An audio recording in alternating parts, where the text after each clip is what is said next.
Bismillahirrahmanirrahim. Assalamualaikum warahmatullahi taala wabarakatuh. Alhamdulillah rabbil alamin wassalatu wassalamu ala asyrafil anbiya wal mursalin wa ala alihi washabihi ajma'in. Alhamdulillah, today I'm going to give some practical tips of how we are going to go forward in terms of being achievers in life. And it is very important for us to be able to know how we're going to go about in terms of our feeling, emotion and thinking loop, and how we are going to use and harness this capability that is bestowed by Allah subhanahu wa ta'ala onto us. So this framework is very useful for us to achieve peace, happiness and success, and this also will be the basis or the framework in which we'll develop our Islamic version of positive Islamic psychology by CBT. You can, in the book we have, alright, Chapter 7, Practical Application of Positive Islamic Psychology, Cognitive Behavior Therapy, of how we are going to develop this. So if you want to know the detail of the background of some of the research, it is there. But today I'm going to give you a framework which I will inshallah incorporate in our new book on being achievers in life. Muslims on being achievers in life. So we have to understand this whole idea of how we exist in the four realms, as we have mentioned. Alright, we exist in the realm of the spiritual, al-ruh. We exist in the realm of the heart, al-qalb, or the emotion. We exist in the realm of the mind or mental, al-akal. And we exist in the realm of the physical, al-jasad. So how does this interaction between these four realms of existence, in which Allah subhanahu wa ta'ala has bestowed upon us as we live on this earth, is being driven by feelings, emotions and thinking. So there is a loop here. Alright, research have shown that we actually have an intuition or a feeling that's of an impending something that is going to come into our mind or our thoughts, and that is normally, research at Hartman Institute have shown that it is a few milliseconds ahead of even the physical manifestation of thinking. So our feeling comes in first, then it is manifested in our emotion, and then it is manifested in the thinking. So actually it is not the thinking first, it is a feeling, emotion, thinking loop. Feeling, emotion, thinking loop. This loop will always be there. Alright?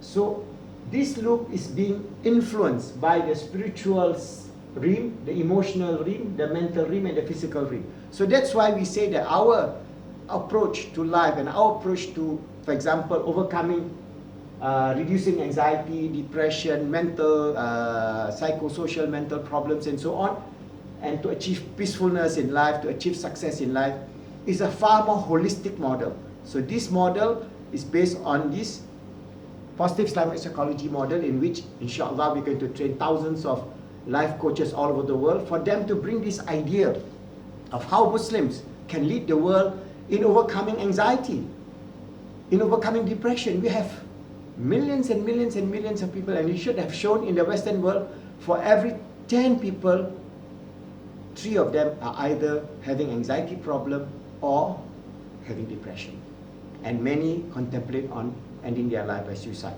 So we have a big role to play to help these people, and we start with our ummah. Naturally, within the ummah also we have people who have psychological problems of anxiety and depression, and the feeling of meaningless in life, the feeling of no hope, the feeling of having all kind of pressures in this modern world, in which inshallah if we are able to bring about this new idea, this new knowledge of positive Islamic cognitive behavior therapy, we call it PI CBT, positive Islamic psychology.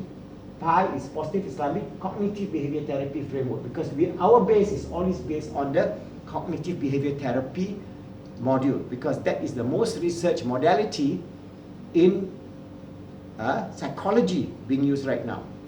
So how are we going to use this? First, we must understand that the feelings, emotion, thinking loop will affect our behavior. So the outcome would be at the spiritual, emotional, mental level, at this level. Alright? And also at the physiology. Okay, the physiology. Okay, the physiology level.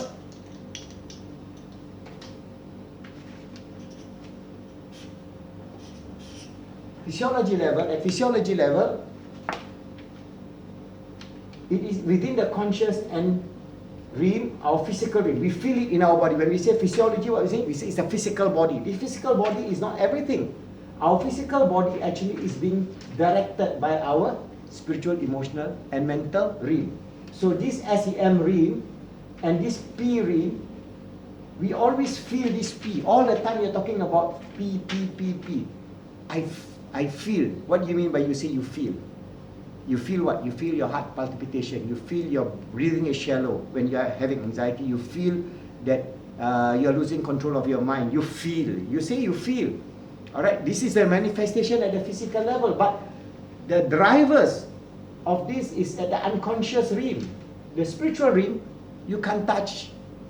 You do not know, because this is the ruh that Allah has manifested into us. But there are indications in which we can have some small measure of the knowledge of the spiritual world, which will allow us to be free from the bondage of this dunya, and free from the worries of this dunya, and free from the difficulties of this dunya. And this is very well documented by all our great scholars. For example, Imam Ghazali, Ihya Ulumuddin, if you read Ihya Ulumuddin, you find so many methodologies that is so powerful that we can use it as a treatment tool in overcoming the problems of the Ummah as well as humanity at large. We also have writings of Ibn al-Qayyim, writing of Ibn Miskiyah, writings of Al-Tabrani, and so on. So many of them, these manuscripts are there for us to do research. So I'm just propounding this first idea for us to think about how we can have our own modality to help the Ummah to achieve peace, happiness, and success,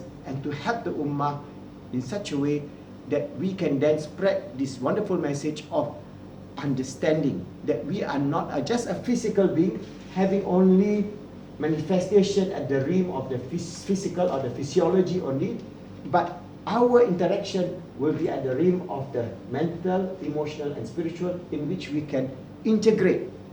And once we integrate, we would know how to provide some sort of protocols and methodology so that this can be a framework for development of the Ummah in the future. So inshallah, this first part, I want to tell you about this feeling and emotion and thinking loop, and in the second part, I'll tell you how this feeling, emotion, and thinking loop can bring us towards progression or can bring us towards regression, inshallah. See you in the next video.